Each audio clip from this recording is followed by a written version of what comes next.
Good evening, comrades. Thank you very much for joining us.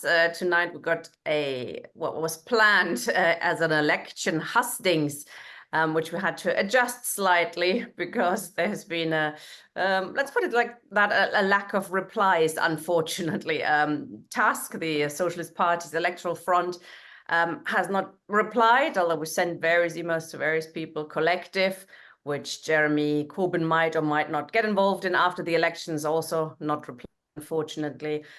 Same goes for Socialist Appeal, which never replied to our letter on their transformation to the Revolutionary Communist Party either, which kind of answers perhaps our question as to what kind of party it was becoming.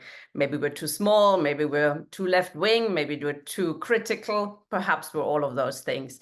I'm afraid I don't think, from my point of view, that does not bode well for the future of many of these organizations, unless we're prepared to debate openly like we're trying to do tonight, unless we're prepared to sometimes be in a minority, unless we're prepared to accept that not everybody agrees with us. I fear the kind of organizations we continue to build are sects, not the democratic political party that we need. I'm very pleased that we have two candidates who have agreed to discuss tonight with each other and with the audience and answer questions from the floor. We will soon be joined by Chris Williamson, who's still out canvassing and will be joining us by 8 p.m. the latest. So we're starting tonight with Caitriona Rylance, who's a candidate for Communist Future in Manchester. Caitriona, why should we, or socialists in Manchester more precisely, vote for you? Thank you very much for inviting me along again. Just let me pull my notes up. So I'm speaking this evening to represent Communist Future, which is a project that is based in Manchester that we've been working on for about a year. I've spoke on here previously a few months ago about the electoral tactic and how and why communists make use of it. So that obviously frames a lot of what I will discuss tonight.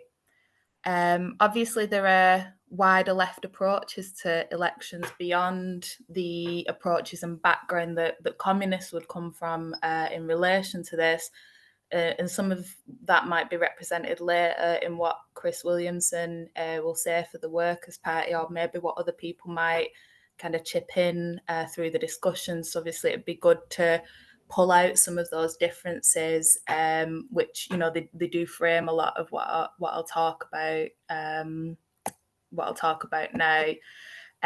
But yeah, this idea of participating in elections as being, for communists, a tactic that we can make use of is really the framing of our project, Communist Future, in the sense that elections are not seen as the only or the primary mechanism by which we seek transformative change in society. And as I say, that might obviously underpin a lot of the differences between our project, Communist Future, and other left electoral initiatives, as Tina mentioned, some of the ones that were also invited along. I'll try not to repeat too much of what I said previously. But as I say, obviously, a lot of those same issues around the electoral tactic and why we make use of the electoral tactic will come out again in what I'm discussing. I also spoke last time a little bit about our project, which I will just quickly recap on as well before I go into the main discussion. So we're a project based in Manchester, which we've been working on for about a year. And we've begun this or set out doing this with the aim to bring together communists from different backgrounds locally, those who might be in groups or not in groups, as a project of common work to try to make a communist political intervention that breaks us out into the public sphere, breaks that politics out into the public sphere.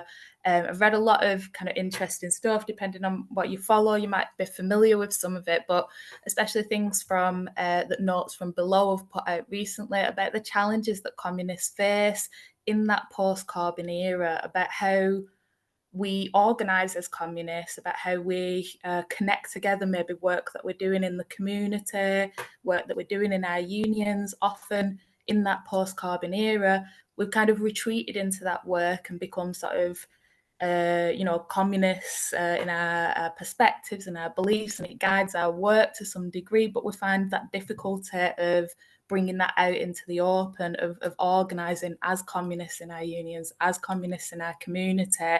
And part of that political intervention that we've tried to kind of have at the centre of what we're doing locally is to have that space to try and crack those politics out into the public sphere, challenging ourselves to go beyond the spaces of familiarity and comfort and maybe the niche in society that communists tend to occupy. Again, as part of those sort of thinking about what it means to be a communist or a socialist in that post-Corbyn era, it's often something that maybe we might talk about among friends or in reading groups or in the pub, but there's a real disconnect between those spaces. And obviously, as I kind of will pull out later on, for those of us who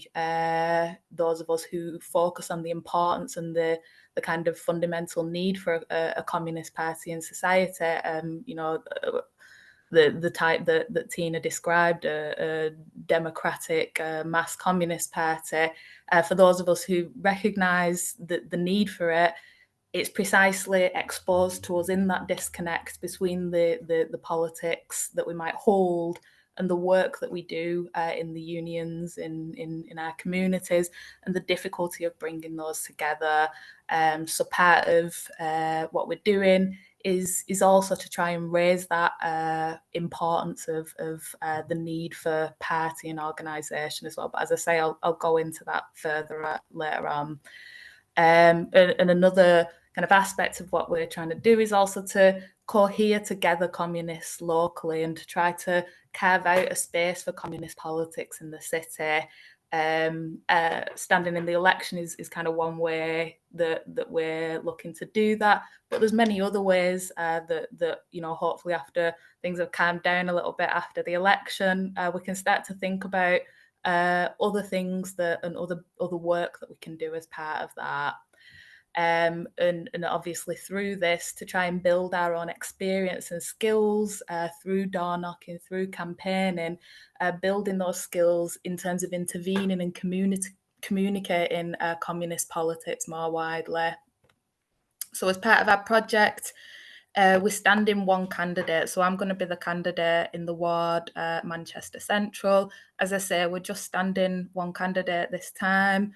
And we're starting out and hoping to gain, as I say, those skills and experience from this, drawing our work together more closely with others in the area, and building from there going forward. So just giving a kind of recap on it, obviously, because it's not a national project, it might not be something people are familiar with. So just thought I'd give a little bit of context on that. Okay, so obviously the question of discussion tonight is why you should vote for us. Very few of you will have the opportunity to vote for us, based on where you live in. But a lot of the questions that are being raised and the points maybe that I'm putting forward here would apply to other communist candidates as well. So those of you who have the opportunity to vote for a communist candidate of other organisations, other projects, then those same kind of arguments would probably apply in this sense.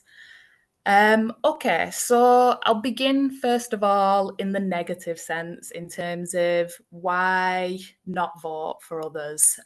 Why did we see the point of or purpose of fielding a communist candidate in this election rather than voting for or supporting existing initiatives?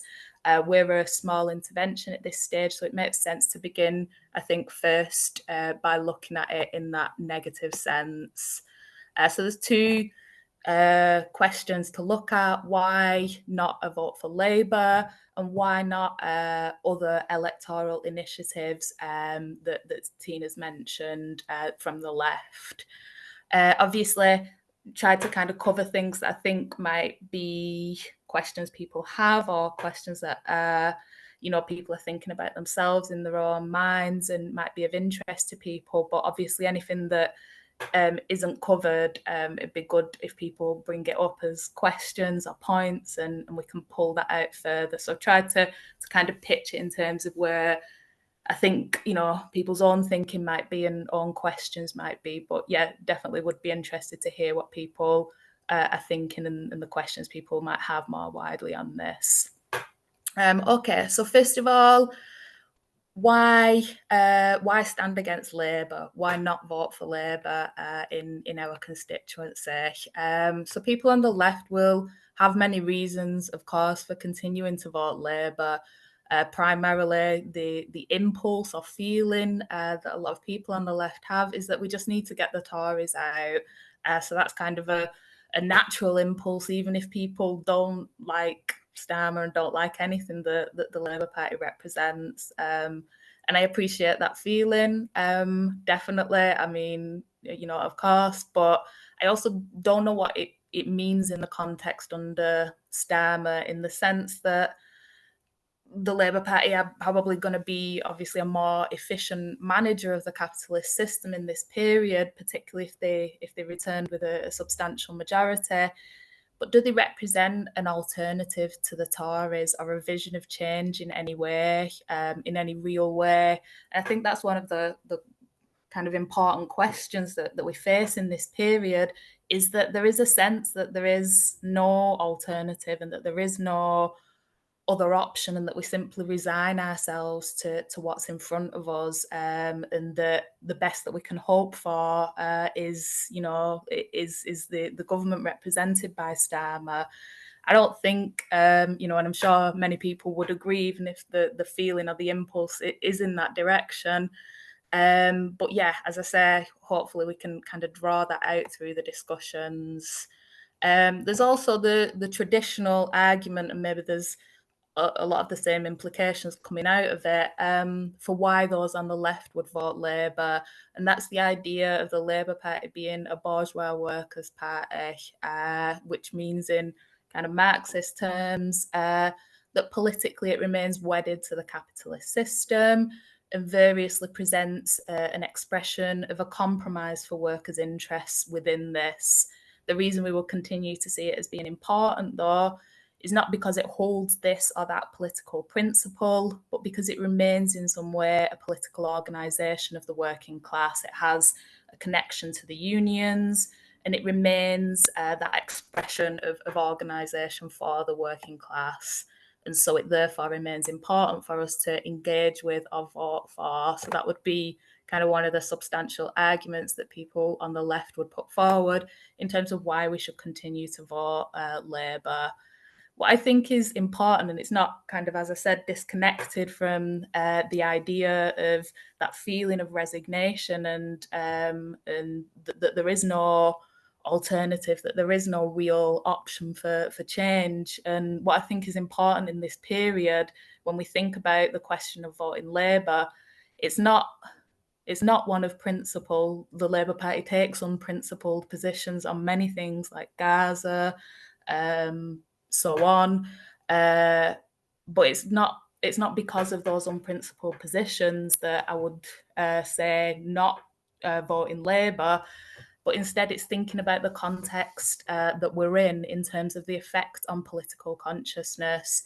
When Starmer is returned with, you know, potentially a substantial majority, what effect will that have on the political consciousness of people in general, but the political consciousness of the working class as well?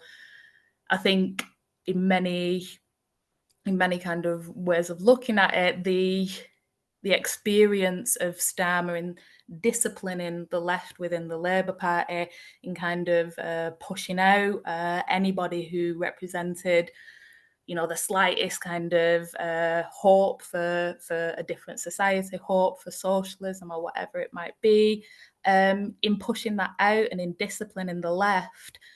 When Keir Starmer is returned with a large majority, that almost legitimises that process, which then I think would serve as a pacifying effect on political consciousness. Oh, we were right all along. We were wrong to hope for anything different. We'll never get anywhere with that. And that kind of impact on political consciousness, I think, is significant to contend with in what it represents for the idea of an alternative, the idea of change or socialism in even loose terms. And that effect on political consciousness is something that also needs to be considered when we think about voting for the Labour Party. And I think without consideration of this context, the fall back into the routine of voting Labour can become a schema, and the effects of that consciousness can be lost in our consideration. So I think that is a fundamental thing. When we've kind of been developing our project, one of the things that we've tried to push forward and try to put at the fore of what we're doing is pushing against that idea that there is no alternative, pushing to the fore the idea of communism as that alternative in society, and trying to break that pacification of our that's closing in of our political horizons that resigns us to the system and resigns us to what's in front of us. So those are some of the kind of main points I thought to raise around it. But obviously, as I say, if people pull out more in the discussions around the vote for Labour, I think that would be very valuable.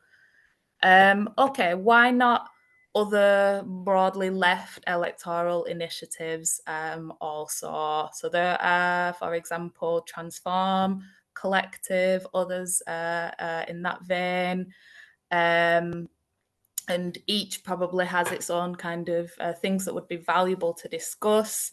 But I will focus slightly more here on the Workers' Party, given that in Manchester Central we are standing against a Workers' Party candidate, and obviously given that Chris Williamson is also speaking for the Workers' Party this evening.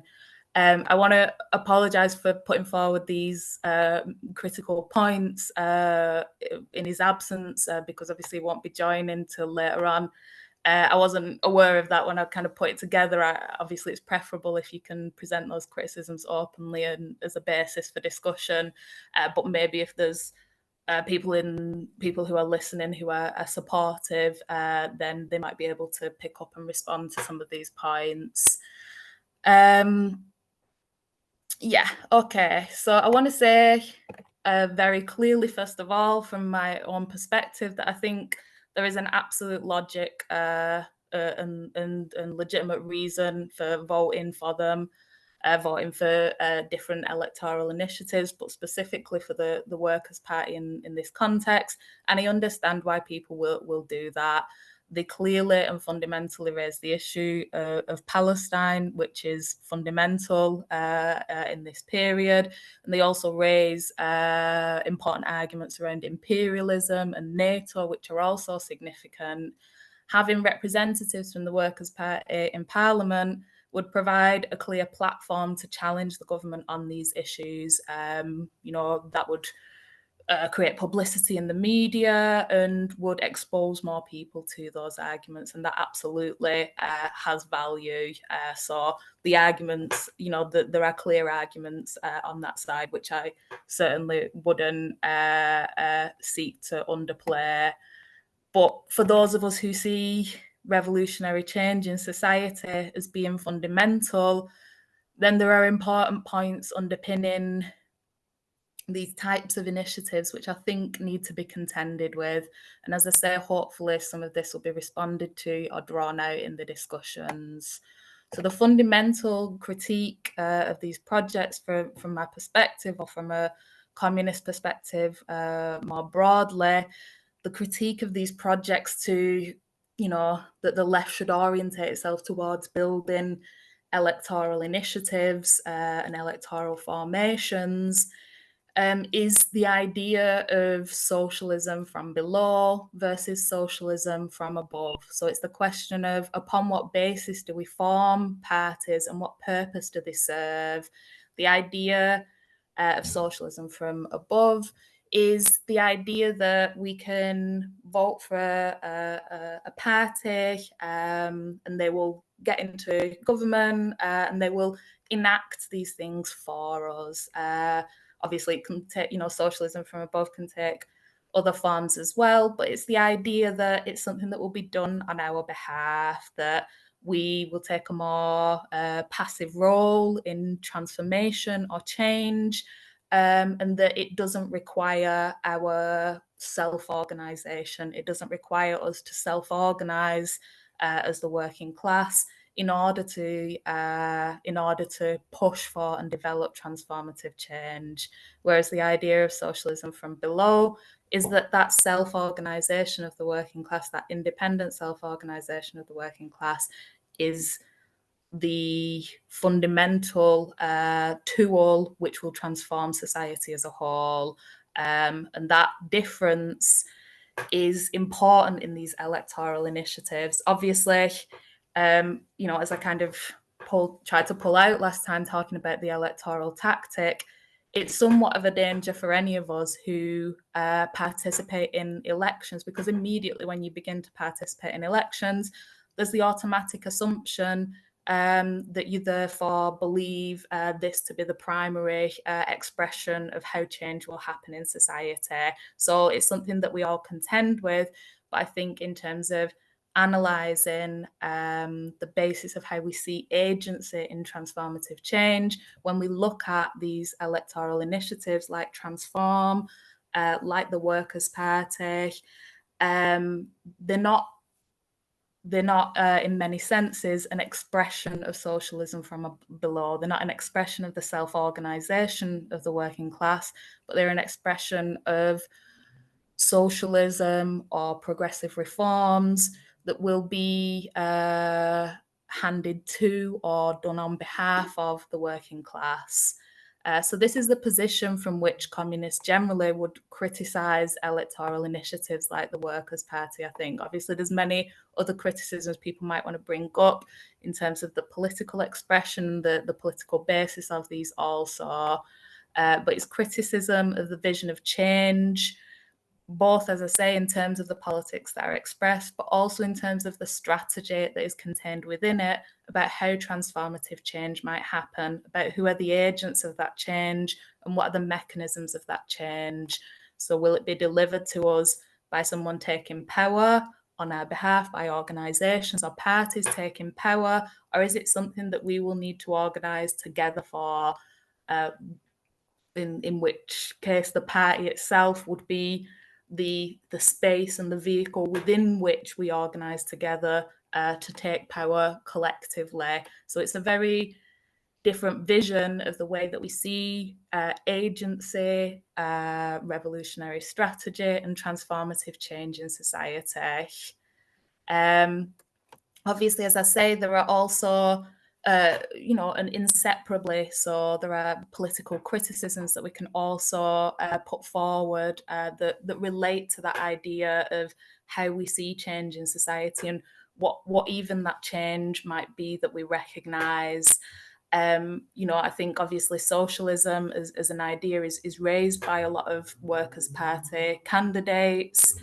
But there are also many, many more that will not talk about socialism or capitalism or class, despite the name of the initiative.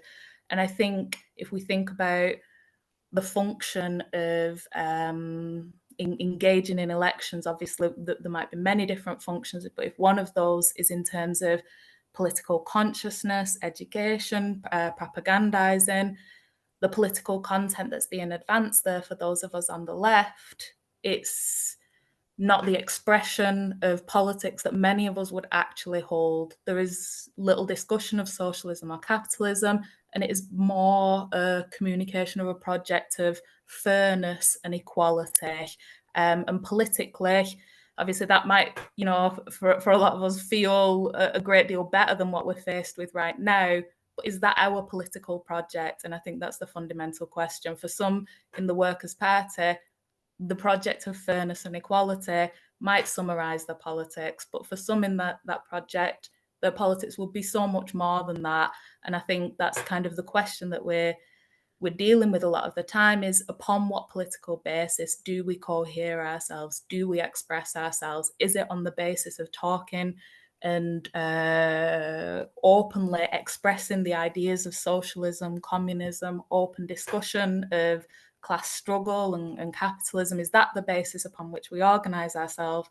Or is it more of a defensive strategy of trying to think about what's feasible or what's appealing in this current period. Okay, just let me. Yeah. Yeah, and I think there's a few points. Obviously, I don't want to kind of go too much on it if Chris isn't here to directly respond to it. But I think some of the stuff around the state, that's expressed in the Workers' Party manifesto is also important to contend with. There are, as I say, very significant arguments that will be expressed through the Workers' Party campaigning that will be really important around imperialism, Palestine, NATO, etc. But at the same time, there are political policies or expressions that are strengthening towards the state. So it's that combination of the two, and that doesn't contend directly with the role that the state has as deeply wedded to imperialism as well. So if we want to talk about challenging imperialism, if we want to talk about challenging the power of the capitalist class for those Workers' Party candidates who might talk in those terms, it's difficult to see how that fits together with policies that empower the police or strengthen immigration controls, those policies that strengthen the infrastructure of the state itself, how that fits together with policies that themselves or ideas themselves, such as challenging imperialism, that require also challenging the capitalist state. But yeah, hopefully people can maybe unpick and develop some of that in the discussion. Okay, so sort of, I suppose, summarising then the important questions that I think are in front of us fundamentally when we look at engaging in electoral politics is what the political basis is upon which we mobilise, and interrelated with that, strategically, how we envision transformative change occurring and who we see as delivering it and how. And those expressions influence and shape the type of interventions we make. And that's probably the fundamental difference, I think, that we would see between electoral initiatives like the Workers' Party, Transform and others, Collective, etc., and those candidates who are standing as communists on communist politics. For communists, as I say, engaging in the electoral tactic does bring these issues to contend with, and a lot of the discussions we've had with people locally is kind of concerns, I suppose, around that, because it suggests or puts out the idea that we would see electoral politics as the kind of primary field in which communists should organise, or as being the means by which communism can be achieved, or the primary focus of our work. So obviously, it does bring those challenges, and that is something that that as I kind of previously tried to discuss, that is why it is so central, I think, to try and strongly emphasise in any interventions that we're making, both class struggle as being the motor of transformative change, and also the transformative vision of society, the communist future that we look towards in everything that we do, keeping those two things central in our political expressions. Okay, so finally, just thinking a little bit more positively about the argument for why you should vote for communist candidates, or why you should vote for Communist Future if you're in Manchester Central. Obviously, we're working at a small scale and local scale, and we're trying to cohere together communist forces locally, raising a communist platform and trying to carve out that space in the public sphere for a communist presence, trying to build communist consciousness. But obviously, we're aware of the limits within that. It's a local project, and that's absolutely not sufficient in terms of what we face in this period. What we need is a a national initiative, a national project.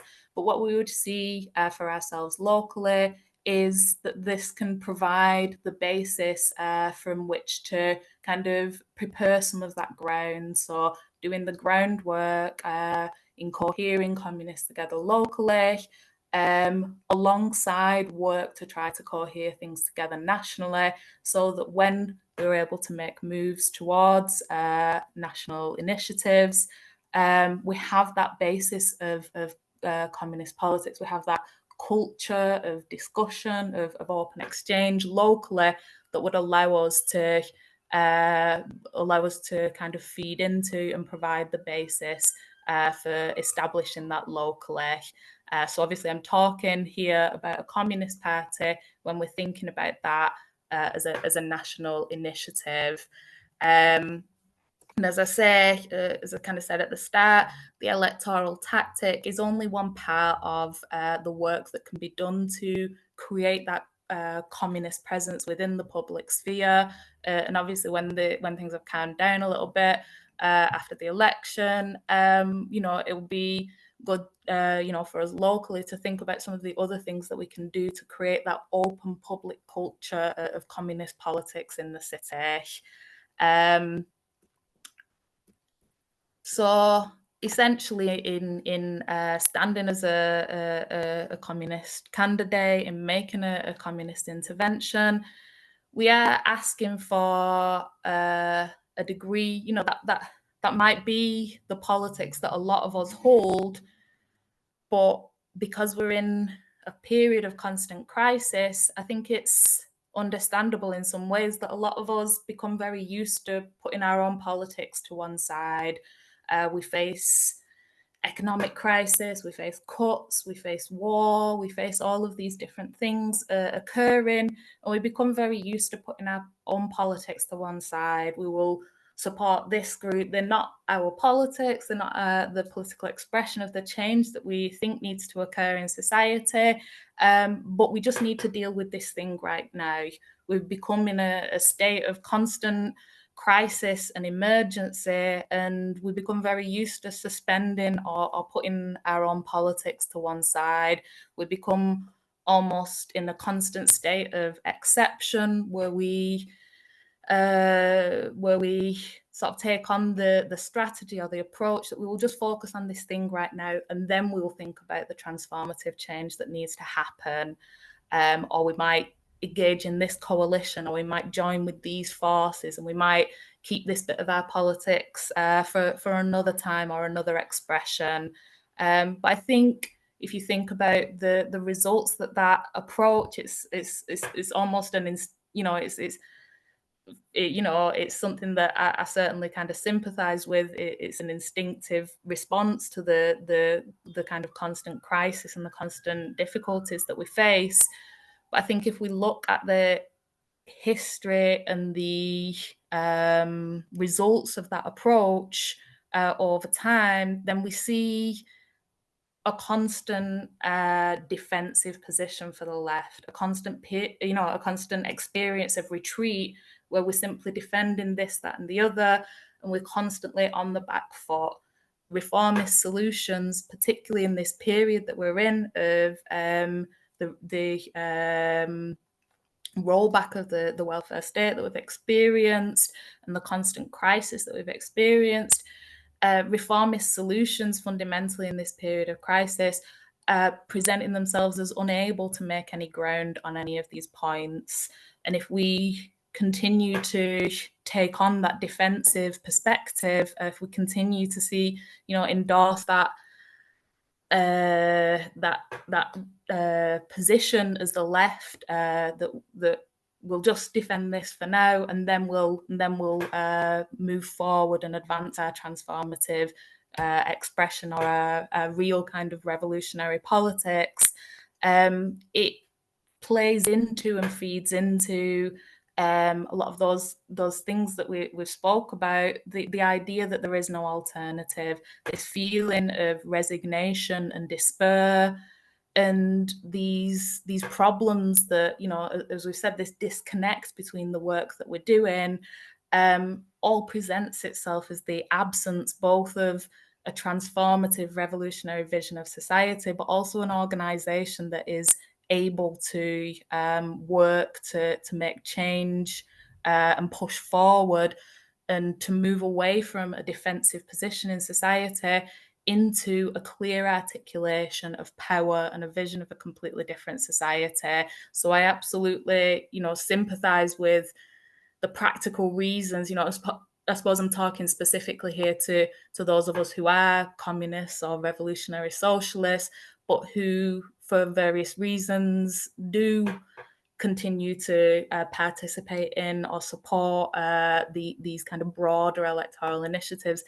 I sympathise with the feelings behind it, but I think in terms of the experiences we've had, respect, etc. We've had these things responding to the war in Iraq, responding to different things, and we've constantly kind of had the similar outcomes from it. And I think weighing it up, we see in the kind of absence there of our transformative politics. We're seeing the left in that position of defence all of the time and losing that clear articulation of power in society. And that's why I think it's important to have communist interventions that clearly break from that and that clearly articulate the politics of power, articulate the politics of transformative change in society. Okay, so I'll just finish briefly now. I've talked for quite a while, sorry. I'll just finish now by saying practically, what does a vote for us mean? We're not going to get elected. You're not going to have a communist MP. So practically, what does it mean to vote for us? Why vote for a communist? Obviously, I'm talking about us in terms of communist future. I'm also talking more broadly about other communist candidates. So in this election, more communists are standing now than there have been for 30 years. So more of you will have the opportunity to deal with the question of whether you will vote for a communist in this election or not. And obviously that intervention that we're trying to make here is to raise that platform and raise the banner of communism, to make a propaganda-based intervention that clearly shows and clearly states and raises communism as the alternative, that moves us away from that defensive association of the way that many people would associate the left as being in that defensive position, having that defensive politics. It's trying to break with that, trying to present and state clearly communism as an alternative there. Something that we have also tried to raise in our intervention is also the need for organisation, and that's organisation in terms of a communist party. And obviously that is an intervention that is more directed at specific people within the constituency who will be organising in the communities, who will be organising in the unions, and it's trying to reach those people and advance that argument. So those are the kind of two key things upon which we've stood, and two key interventions that we've tried to make through that. Practically, a vote for us allows us to have that basis to build forward. So a vote for us and a vote for other communists will give greater publicity to those ideas, give greater opportunity to raise those platforms in the media, more likely to interview people, more likely to be able to share those ideas widely. And the more we're able to share those ideas, the more opportunity we have to reach and cohere together communists within our local areas. And that's the basis on which we're trying to stand. And that's the value of voting for a communist candidate, is to try to break away from that defensive position and to try to build. And it's not something that, when we're in this period of crisis, is very difficult to step back from that kind of immediacy and to do this kind of patient work and to take on the tasks that require patience in terms of building and cohering together a substantial communist force in society. That's what we're trying to work to start doing. And that's what I think people should endorse, should try to be part of.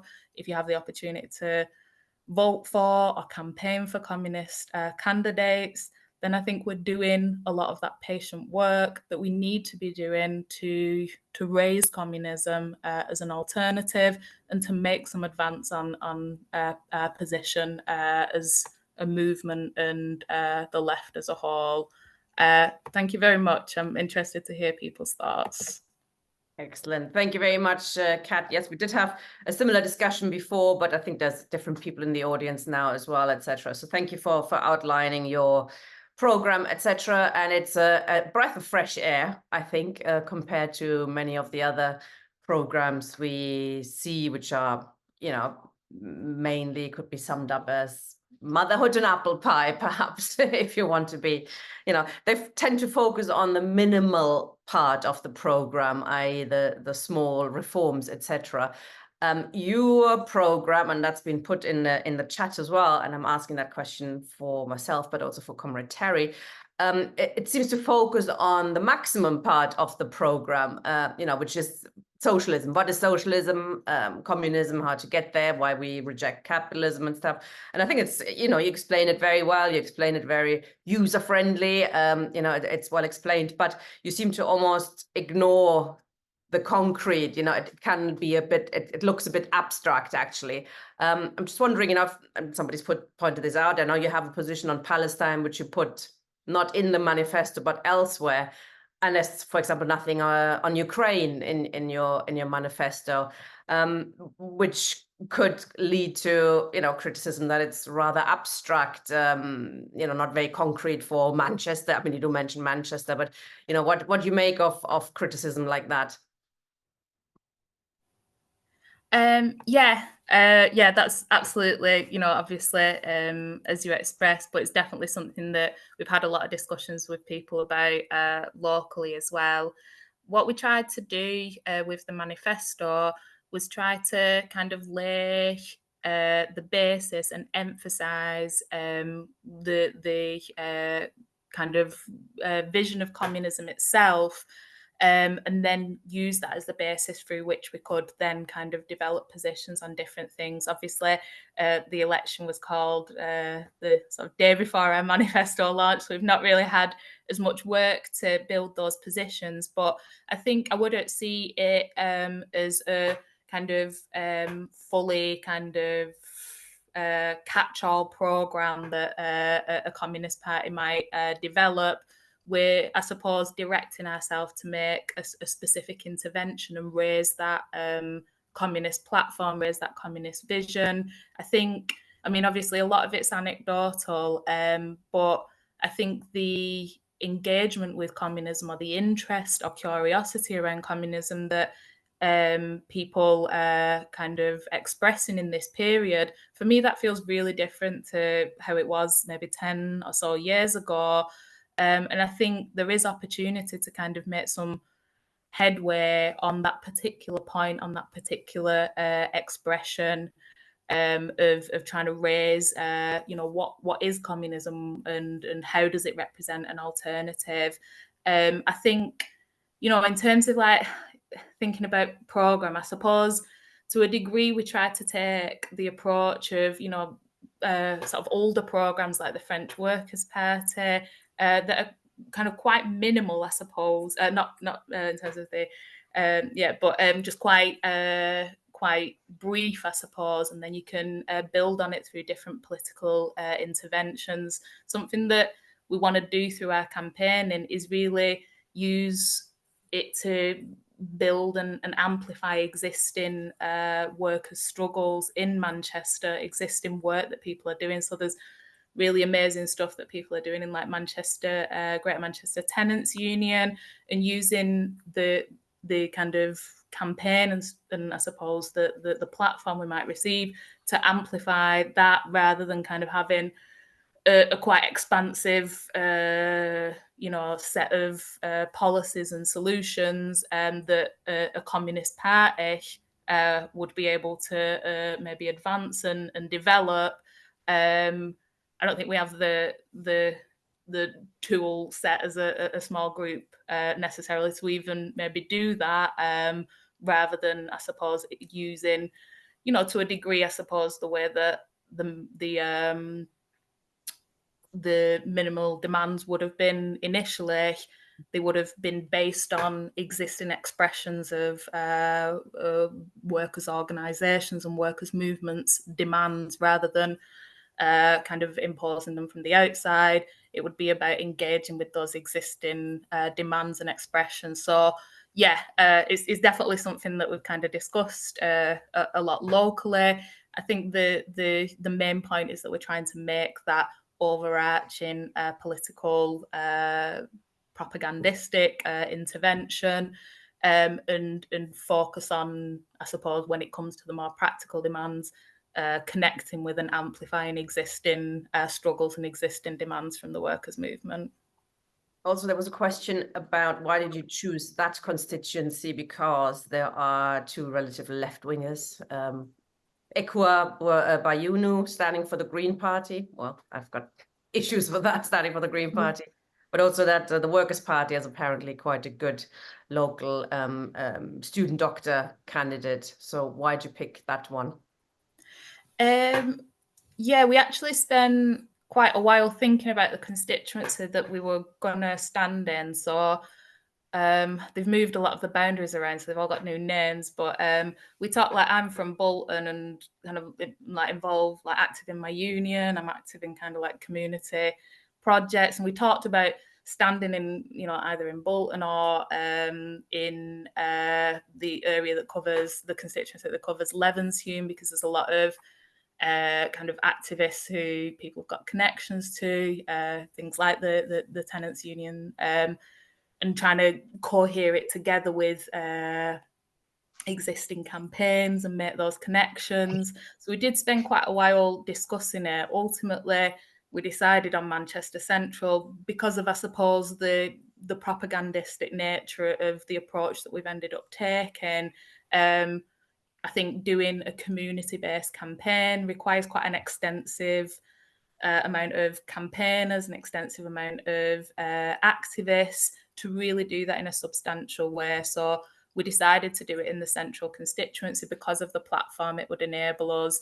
In terms of standing against those other candidates, I absolutely appreciate the reason that people will vote for the Workers' Party, and why people might, you know, even vote Green in that constituency. But I suppose, as I've kind of tried to communicate, what was fundamental in why we wanted to stand was to raise communist revolutionary politics as being an alternative, as being the alternative, and trying to break with that kind of more defensive politics. So I think the Workers' Party candidate, he seems like a good activist, but I've not seen him talk about socialism. I've not seen him talk about capitalism. I've not seen him talk about class struggle. I wouldn't see that as being our politics, and I don't think communists should stand aside for those candidates. I would have probably been more concerned about standing against the CPB, for example. We did talk with them to see where they were standing, to make sure that we weren't standing against each other, because to me that seemed, I suppose, in terms of what we're trying to do, a more important question to contend with. It's not to do down why anyone would vote for Workers' Party or Green Party, but it's to differentiate the type of intervention we're trying to make. Thanks, Kat. So we've got 4 people with their hands up. We've got about 10 minutes before at latest that Chris is going to join us. So I suggest I'm taking 2 questions and you answer briefly, and then 2 more. Peter and Carol were first. Am I first or yeah? Okay. Please. Yeah. Thanks, Caitriona. That was interesting to hear.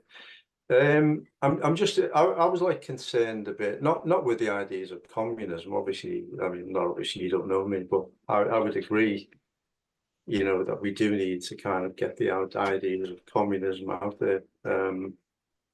It's just a question of whether you know, this idea of what they call a minimalist and maximum program that Tina's mentioned, and it's just a posh way of saying, you know, the broader issues of communist society, which we're endeavouring to bring about, and the ideas that express that, and how they're different from capitalism, and putting forward class struggle as at the centre stage. And then the minimum is like something that you would put forward, you know the story.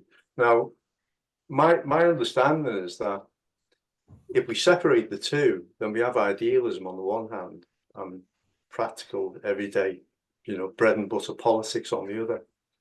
And the thing that brings them together in a kind of more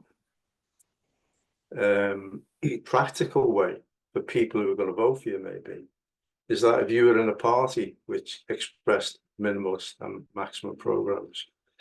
And I'm just wondering, there's all sorts of, ambiguities that could happen. So say the Workers' Party, and I'm not saying I agree with the Workers' Party, but I would definitely vote for them. And actually they're standing in Clackmannanshire, Alloway, which I'm part of here, so I'm going to vote for them. Because there's no other candidate. But say, for example, you took votes away from the Workers' Party, and they could have got elected. Now, it seems to me we're standing on each other's feet, and you mentioned at the beginning that you kind of you can see why people would vote for the Workers' Party. So it's not as if you could say that, well, the reactionary, or maybe you do think that, I don't know, but you weren't saying that at the start. So it might have been an opportune time to establish, at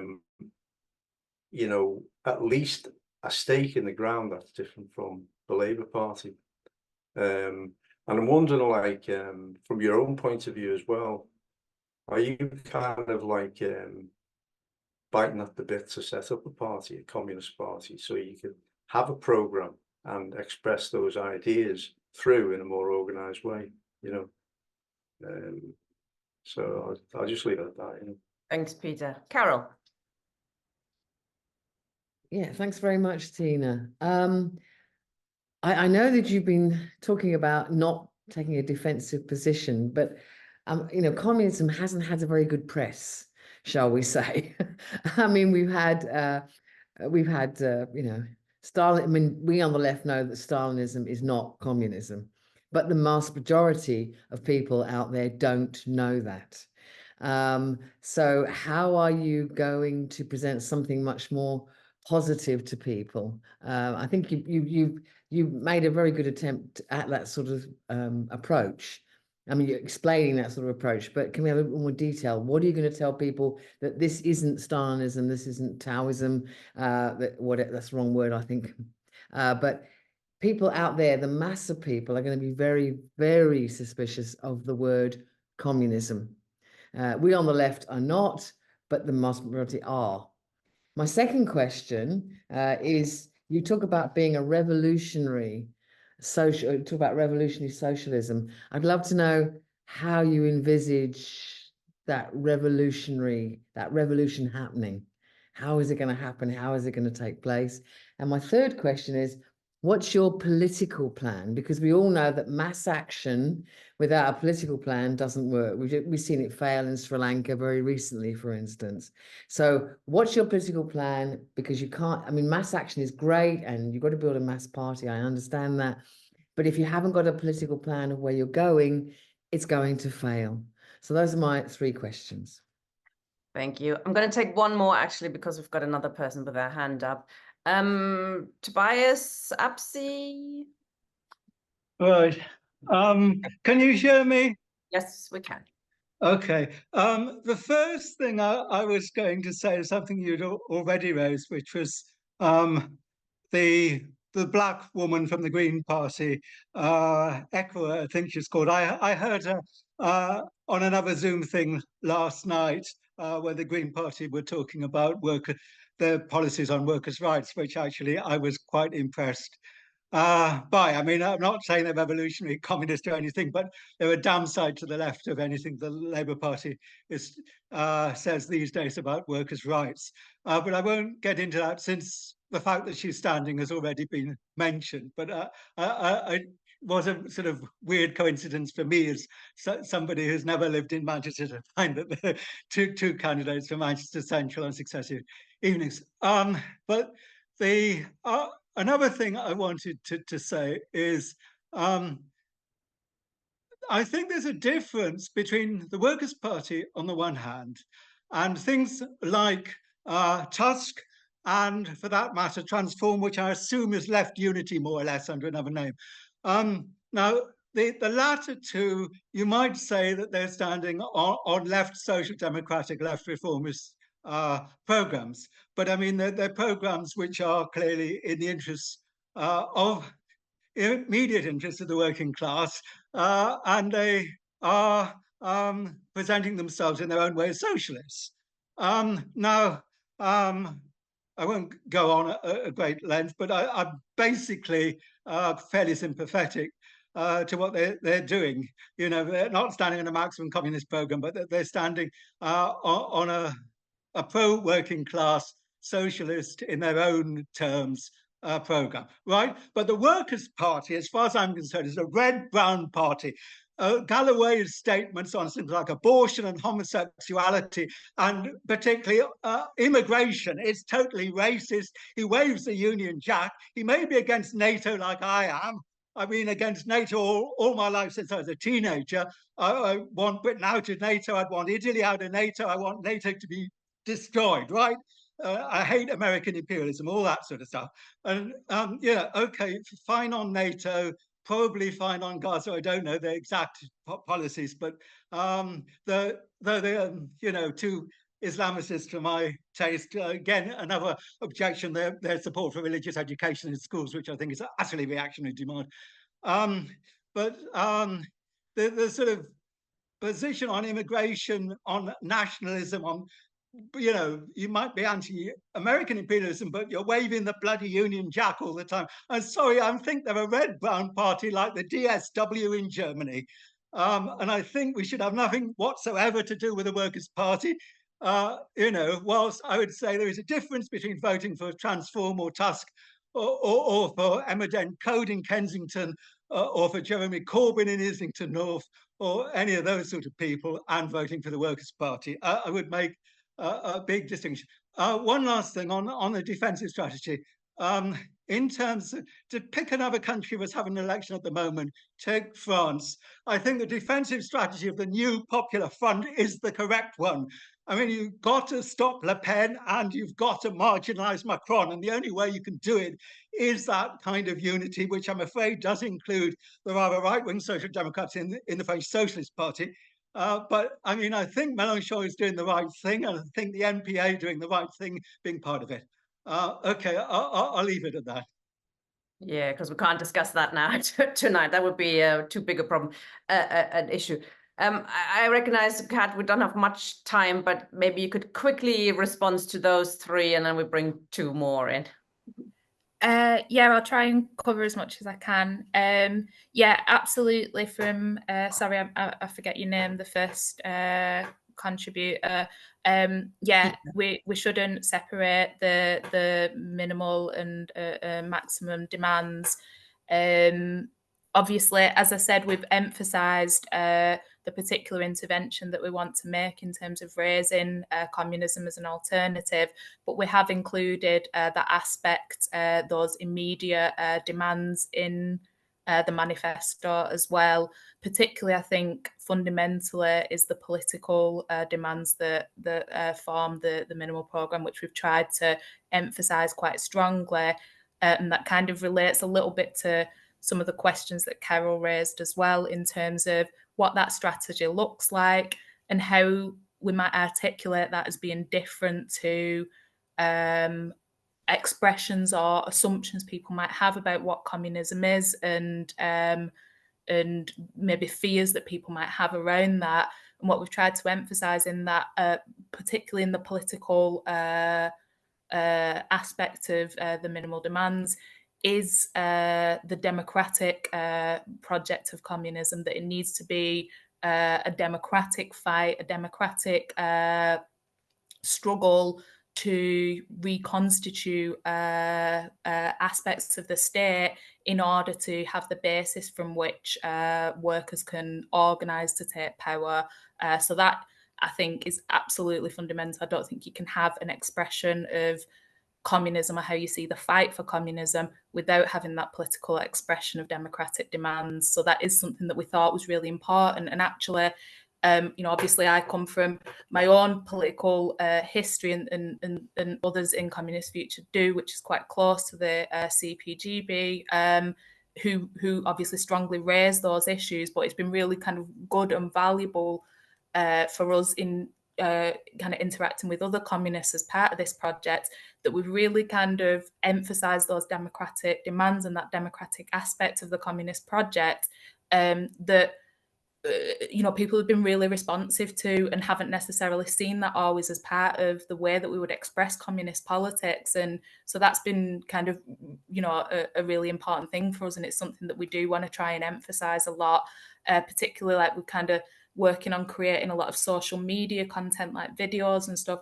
trying to emphasize that democratic aspect of communism. So I'll kind of keep it there. Sorry, because I'll keep it brief. But yeah, thank you for your questions.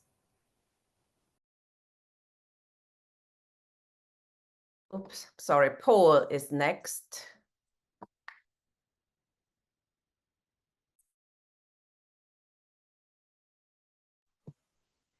Hi, yeah, thanks, Caitriona. That was really, really good, and you've won my vote. So if I was in Manchester, I'm not that far away. I'm in Liverpool, but or near Liverpool, West Lancs. But I've got a question which is similar to Carol's, which was to do with the association of communism with Stalinism. I mean, are you, if you're knocking on doors, are you getting that? Is that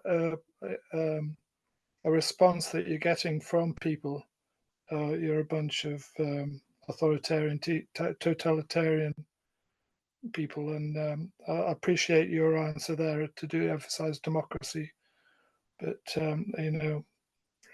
it's how do you deal with these attacks that are going to come up? It's similar to another question, which is often an attack, is that communism is a utopian idea. That it's all very nice and all very lovely, but it's contrary to human nature is one of the other ones, and the working class who demoralized to actually act as an agency, that kind of negative response. And finally, are you discussing the other groups in terms of entering? I was thinking, in terms of maybe the future when this mass communist party comes into being, we'll be able to talk about entering other groups and winning over the best people to them. I don't know if that's something you discuss, but I suppose I'm thinking recently with the Sparts involvement in Tusk, they seem